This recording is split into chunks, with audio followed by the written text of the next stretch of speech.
In the spectacular setting of Windsor Castle, it was a unique event, even for Britain's longest reigning monarch.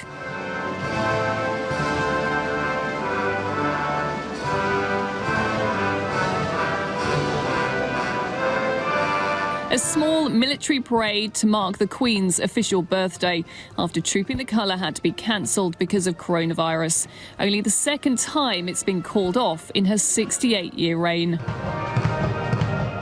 The Welsh Guards, who are currently on guard at Windsor Castle, and a band of the Household Division were doing the honours, but with new ceremonial drills reflecting these times of social distancing. During this pandemic of COVID, they've developed a way to make sure each of the troops marching were exactly 2.2 metres separate from one another, and they ensured that all the traditional elements were still there. The Queen was saluted, the Guards were on parade, and Windsor looked fantastic. This was the first ceremonial event since the pandemic started, and the Queen was keeping a close eye on every move. With fewer soldiers and more space, there was no room for any mistakes.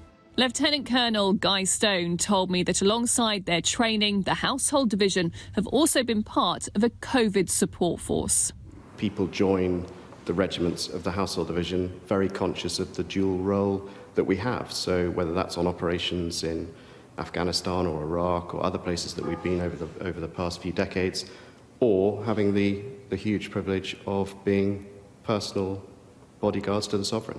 But also in the last few weeks, they have been, through what we have called Operation Rescript, delivering support against this COVID crisis. With nothing to see outside of the castle, the usual royal watchers had stayed away, but not everyone was doing their bit for social distancing. The palace obviously can't stop people gathering on a beautiful summer's day, but they have done everything they possibly can to try and keep the event low-key and stop crowds from gathering in Windsor. The royal family are very aware at the moment that everything they do is potentially setting an example to the rest of the country.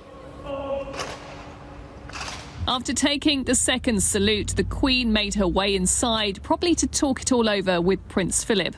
Another new experience to share, even at the age of 94. Rhiannon Mills, Sky News at Windsor Castle.